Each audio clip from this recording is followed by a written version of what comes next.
ایک گاؤں میں ایک محنتی کسان رہا کرتا تھا۔ وہ بہت محنت سے کام کرتا تھا اپنے کھیتوں میں اور اپنا اچھا گزر بسر کرتا تھا۔ اس گاؤں میں اس کے ساتھ اس کی بیوی بھی رہتی تھی جو اس کا ہاتھ بٹاتی تھی۔ کسان بہت دل لگا کے کام کرتا تھا اور بہت ہی دل لگا کے اپنی فصلوں پہ محنت کرتا تھا۔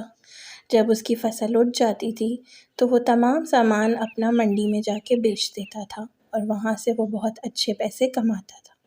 اس طرح سے اس کا بہت اچھا گزر بسر ہو رہا تھا اور وہ اپنی زندگی میں بہت خوش اور مطمئن بھی تھا۔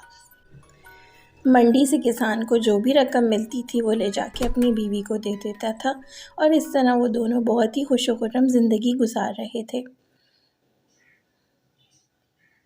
ایک دن بہت ہی برا طوفان آیا اور کسان کے ساتھ بہت برا ہوا۔ بہت شدید طوفان کی وجہ سے اس کی ساری فصل برباد ہو گئی اور اس کے پاس کچھ بھی نہ بچا۔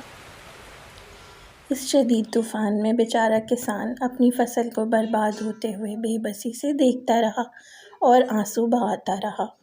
جب گھر آیا تو اس کی بیوی بھی بہت پریشان تھی۔ کسان اور اس کی بیوی اب اس سوچ وچار میں گم تھے اور پریشان تھے کہ اب ان کا باقی کا سال کیسے گزرے گا، وہ اپنی ضرورتوں کو کیسے پورا کریں گے۔ یہاں تک کہ وہ اتنے پریشان تھے کہ ان کے گھر میں کھانے کو کچھ بھی نہ بچا تھا اور دونوں بھوکے ہی بہت پریشانی کے عالم میں یہ سوچ رہے تھے کہ ہمیں تو کوئی ہنر بھی نہیں آتا تو اب ہم کس طرح سے گزارا کریں۔ ایسے میں اگلے دن کسان کی بیوی کی ایک دوست اس کے گھر آتی ہے۔ جب کسان کی بیوی اسے اپنا تمام احوال بتاتی ہے کہ کس طرح سے ان کی فصل طوفان میں ضائع ہو گئی اور اب ان کے گھر میں کھانے کو کچھ بھی نہیں ہے تو کسان کی بیوی کی دوست اس کو ایک آئیڈیا دیتی ہے۔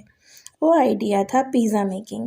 پیزا کا جو آئیڈیا لے کے انہوں نے شروع کیا دونوں میاں بیوی نے تو ان کا کام وہ بہت اچھا چلا اور اس طرح سے ان کے حالات دوبارہ سے بہت بہتر ہو گئے۔ کسان نے خوب من لگا کے اپنے اس نئے کام پر توجہ دی، وقت لگایا اور دیکھتے ہی دیکھتے ان کا یہ کاروبار پھلتا پھولتا چلا گیا اور دونوں میاں بیوی بہت خوشحال دوبارہ سے ہو گئے۔ انہوں نے اپنا گھر بھی بنا لیا اور دونوں میاں بیوی بہت ہنسی خوشی اپنی زندگی دوبارہ سے بسر کرنے لگے۔ دیکھا اپنے بچوں کہ محنت کرنے والا انسان کبھی بھی بھوکا نہیں سوتا۔